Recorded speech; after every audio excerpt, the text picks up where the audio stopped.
मैं दिवाली पे तो सोना खरीदने की सोच ही रहा था, पर अब तो गोल्ड ही गिर गया। अब समझ नहीं आ रहा कि क्या करूं, थोड़ा वेट करूं या डिप में खरीद लूं। चलो पूरा सच जानते हैं। दिवाली के बस 2 दिन बाद ही सोने की प्राइस में एक भारी गिरावट देखने को मिली। जहां कुछ दिन पहले तक सोना अपने ऑल टाइम हाई $4,381 पर आउंस के लेवल पर था, वहीं अब ये गिरकर करीब $4,073 तक पहुंच गया है, यानी करीब 8% की गिरावट। अब इतनी बड़ी करेक्शन ने इन्वेस्टर्स के बीच घबराहट फैला दी है। सोशल मीडिया पर बस यही बातें हो रही है कि क्या गोल्ड की रैली अब खत्म हो गई है, या फिर क्या ये सिर्फ एक अनस्टेबल गिरावट है और आगे प्राइस फिर से बढ़ेंगे या नहीं। असल में इस तरह की तेज गिरावट तब आती है जब मार्केट में प्रॉफिट बुकिंग होती है, यानी जिन इन्वेस्टर्स ने हाई प्राइस पे सोना खरीदा था वो अब प्रॉफिट निकालने के लिए बेचने लगते हैं सोने को। इसके अलावा अमेरिकी डॉलर की मजबूती और बॉन्ड यील्ड में हल्की सी ग्रोथ ने भी सोने पर प्रेशर बनाया है। तो कुल मिलाकर ये करेक्शन मार्केट के लिए एक रियलिटी चेक की तरह है, जो हमें याद दिलाता है कि कोई भी एसेट हमेशा सीधी लाइन में नहीं बढ़ता। सोने जैसे सेफ इन्वेस्टमेंट माने जाने वाली चीज में भी वॉलेटिलिटी आ सकती है, और समझदारी यही है कि शॉर्ट टर्म गिरावट को देखकर पैनिक न करें, बल्कि लॉन्ग टर्म ट्रेंड पर नजर रखें। ये गिरावट सिर्फ प्रॉफिट बुकिंग तक सीमित नहीं है, इसके पीछे कुछ ग्लोबल फैक्टर्स भी काम कर रहे हैं। इंटरनेशनल लेवल पर हालात थोड़े स्टेबल होने लगे हैं, जिससे इन्वेस्टर्स का झुकाव रिस्की एसेट्स की ओर बढ़ा है। दुनिया की दो सबसे बड़ी इकोनॉमीज अमेरिका और चीन, इन दोनों के बीच में जब ट्रेड वॉर चलता है तो पूरी दुनिया में अनस्टेबिलिटी बढ़ जाती है। ऐसे टाइम में इन्वेस्टर्स अपनी सेफ्टी के लिए सोना खरीदते हैं, क्योंकि सोना सेफ हेवन माना जाता है। लेकिन जब डोनाल्ड ट्रंप और शी जिनपिंग के बीच पोटेंशियल ट्रेड डील की खबर आई, तो मार्केट को लगा कि अब सिचुएशन सुधर रही है और ट्रेड टेंशन्स कम हो रहा है। इसका मतलब है कि जो डर या अनस्टेबिलिटी पहले थी वो अब घट रही है। इसका असर ये हुआ कि इन्वेस्टर्स अब सोने से पैसा निकालकर शेयर्स या बॉन्ड मार्केट में लगाने लगे, जिससे सोने की प्राइसेस में गिरावट आ रही है। जैसे अगर इंडिया और चाइना के बीच सीमा विवाद यानी बॉर्डर डिस्प्यूट सुलझने की खबर आती है, या ऐसा हो कभी, तो लोग सोचेंगे कि अब लड़ाई का खतरा कम है। ऐसे में वो सोना बेचकर शेयर मार्केट में इन्वेस्ट करने लगते हैं। ठीक वैसा ही हुआ जब यूएस चाइना ट्रेड डील की खबर आई थी।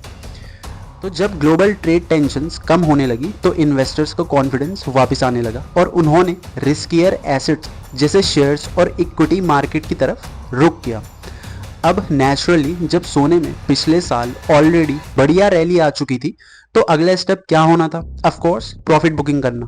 पिछले एक साल में सोने ने इन्वेस्टर्स को लगभग 50% से ज्यादा का रिटर्न दिया। इतने बढ़िया प्रॉफिट के बाद कई इन्वेस्टर्स ने सोचा कि अब सही टाइम है अपना प्रॉफिट सेफली निकालने का, यानी सोना बेचकर प्रॉफिट निकाल लेना। इसे ही प्रॉफिट बुकिंग कहा जाता है। ये प्रॉफिट वसूली सिर्फ फिजिकल गोल्ड जैसे ज्वेलरी, कॉइन, बार, इनमें ही नहीं बल्कि ईटीएफ्स, एक्सचेंज ट्रेडेड फंड्स में भी देखने को मिली। कई बड़े इन्वेस्टर्स ने अपने होल्डिंग्स बेच डाले ताकि उन्हें हाई प्राइस का फायदा मिल सके। इसी के साथ फ्यूचर्स और ऑप्शंस मार्केट में जो ट्रेडर्स लंबे टाइम से सोने की प्राइस बढ़ने पर बेट लगा रहे थे, यानी लॉन्ग पोजीशन लिए हुए थे, उन्होंने भी अपनी डील्स बंद कर दी। इससे बिकवाली का दबाव और ज्यादा बढ़ गया और सोने की प्राइसेस में गिरावट देखी गई। आसान भाषा में कहें तो जब ज्यादातर इन्वेस्टर एक साथ अपना प्रॉफिट निकालते हैं तो मार्केट में सेलिंग प्रेशर बढ़ जाता है, और यही इस बार सोने के साथ हुआ है। ये सारी प्रॉफिट बुकिंग ने शॉर्ट टर्म में गोल्ड प्राइसेस पर भारी दबाव डाल दिया।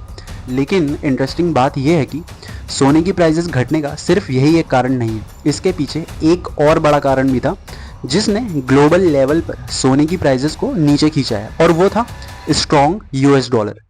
रिसेंटली अमेरिकी डॉलर इंडेक्स में 0.4% की बढ़ोतरी हुई है। ये फिगर मार्केट में ये शो करता है कि डॉलर बाकी दूसरी करेंसीज के मुकाबले बढ़ी है। वैसे अगर हिस्टोरिकल फॉर्म से देखा जाए तो जब डॉलर स्ट्रांग होता है तो ऐसा होने से सोने की प्राइसेस अक्सर गिर जाती हैं। क्यों ऐसा होता है? इसका कारण यह है कि जब डॉलर मजबूत होता है तो फॉरेन इन्वेस्टर्स के लिए सोना महंगा हो जाता है। अगर कोई इंडियन इन्वेस्टर अमेरिका से सोना खरीदना चाहता है तो उसे ज़्यादा रुपए खर्च करने पड़ेंगे। इसी वजह से ग्लोबल लेवल पर सोने की डिमांड कम हो जाती है, और डिमांड कम होने से प्राइसेस गिरने लगते हैं। आसान भाषा में कहें तो strong dollar is equal to foreign investors के लिए सोना महंगा होना, और is equal to global demand घटना। एज ए रिजल्ट सोने की प्राइसेस कम होना ऑब्वियस सी बात है। लेकिन सिर्फ डॉलर की ताकत ही इन्वेस्टर्स के नज़रिए को बदलने वाली चीज़ नहीं है। कुछ बड़े इन्वेस्टमेंट इंस्टीट्यूशंस भी अब अपने में बदलाव ला रहे हैं, जो सोने की इंपॉर्टेंस को दोबारा साबित करता है। पहले मॉर्गन स्टैनली के चीफ इन्वेस्टमेंट ऑफिसर CIO ने सोने को एक नॉन प्रोडक्टिव प्रॉपर्टी यानी ऐसा इन्वेस्टमेंट बताया था जिससे ज़्यादा प्रॉफिट नहीं होता, लेकिन अब उन्होंने अपनी राय पूरी तरह से बदल दी है। अब वे अपने इन्वेस्टर्स को पोर्टफोलियो का 20% हिस्सा सोने में इन्वेस्ट करने की एडवाइस देते हैं। उनका नया मॉडल पोर्टफोलियो इस तरह है: 60% इक्विटी, 20% बॉन्ड्स और 20% सोने में इन्वेस्ट करना चाहिए, ऐसा उनका कहना है, जो कि पहले नहीं था। उन्होंने पुराने 60:40 शेयर रेशियो बॉन्ड के नियम को भी ऑब्सोलीट यानी पुराने ज़माने का और अब काम में ना आने वाला बताया। अगर किसी इन्वेस्टर के पास 10 लाख रुपए का पोर्टफोलियो है तो अब मॉर्गन स्टैनली की एडवाइस के अकॉर्डिंग 6 लाख रुपए शेयर्स में जाने चाहिए, 2 लाख रुपए बॉन्ड्स में जाने चाहिए और 2 लाख रुपए सोने में इन्वेस्ट करने चाहिए। इस बदलाव से ये साफ होता है कि सेविंग्स के लिए ही नहीं बल्कि पोर्टफोलियो के मेन हिस्से के रूप में भी माना जाने लगा है। ये बदलाव सिर्फ इन्वेस्टमेंट स्ट्रेटजी में एक नया नजरिया ही नहीं दिखाता, बल्कि ये भी साइन देता है कि सोना अब केवल हेजिंग टूल के रूप में नहीं बल्कि पोर्टफोलियो के मेन हिस्से के तौर पर इम्पोर्टेंट माना जाने लगा है। ऐसे में ये जानना भी ज़रूरी हो जाता है कि आगे सोने की प्राइसेस पर कौन कौन से फैक्टर्स असर डाल सकते हैं। पहली चीज़ जो ट्रैक करनी है वो है US China trade deal development. अगर अमेरिका और चीन के बीच ट्रेड डील अच्छे से आगे बढ़ती है तो ग्लोबल मार्केट में विश्वास बढ़ेगा, ट्रस्ट फैक्टर बढ़ेगा और इन्वेस्टर सोने से पैसा हटा सकते हैं। मान लो कि अमेरिका और चीन ने अपने ट्रेड टैरिफ कम कर दिए, स्टॉक मार्केट में लोग निवेश करेंगे जिससे सोने की प्राइस फिर गिर सकती है। दूसरी चीज जो हमको ट्रैक करनी होगी वो है US डॉलर इंडेक्स का मूवमेंट। सोने की प्राइस अक्सर डॉलर के साथ उल्टा चलती है। अगर डॉलर मजबूत होता है तो सोने की प्राइस गिरने लगती है और डॉलर कमजोर होता है तो सोने की प्राइस बढ़ने लगती है। अगर डॉलर इंडेक्स बढ़ता है तो इंडिया में सोने की प्राइस कम बढ़ेगी या गिर सकती है। थर्ड चीज जो हमको ट्रैक करनी होगी वो है US इन्फ्लेशन डेटा ट्रेंड्स। अगर इन्फ्लेशन बढ़ता है तो लोग सोने जैसी सेफ चीज़ों में इन्वेस्टमेंट बढ़ाते हैं। इन्फ्लेशन कम होने पर सोने की डिमांड घट सकती है। अगर कंज्यूमर प्राइस इंडेक्स बढ़ता है तो इन्वेस्टर सोने में पैसा लगाते हैं और सोने की प्राइस बढ़ जाती है। फोर्थ चीज़ जो हमको ट्रैक करनी होगी वो है सेंट्रल बैंक की गोल्ड खरीद, खासकर चीन, इंडिया और पोलैंड। जब बड़ी कंट्रीज अपना गोल्ड रिजर्व बढ़ाती हैं तो सोने की डिमांड बढ़ती है और प्राइस ऊपर चली जाती है। अगर इंडिया ने 50 टन सोना खरीदा तो मार्केट में डिमांड बढ़ी और सोने की प्राइस भी बढ़ी। आसान भाषा में कहें तो अगर आप फ्यूचर में सोने की प्राइस का अंदाज़ा लगाना चाहते हैं तो इन 4 चीज़ों को लगातार ट्रैक करना ज़रूरी है। अब जब हमने ये की फैक्टर्स समझ लिए हैं तो देखते हैं कि इनके बेसिस पर फ्यूचर में सोने की क्या पॉसिबल सिचुएशन बन सकती है और हमें कैसे रिएक्ट करना चाहिए। सिचुएशन 1 में अगर महंगाई का रेट स्टेबल रहता है और डॉलर की कीमत भी ज़्यादा नहीं बदलती तो सोने की प्राइस भी ज़्यादातर एक ही रेंज में बनी रहेगी।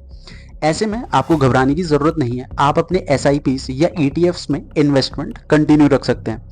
मतलब कि अपने रेगुलर इन्वेस्टमेंट को धीरे धीरे बढ़ाते रहें, क्योंकि अचानक कुछ भी बड़ा नहीं हो सकता, ऐसा होने की पॉसिबिलिटी कम है। दूसरी सिचुएशन में अगर महंगाई स्टेबल रहती है लेकिन डॉलर कमज़ोर हो जाता है तो सोने की प्राइस में तेजी आ सकती है, मतलब सोने की प्राइस बढ़ सकती है। इस सिचुएशन में कई इन्वेस्टर जल्दी से सोने को बेचने के लिए एक्साइटेड हो सकते हैं, लेकिन आपको घबराकर बेचना नहीं चाहिए।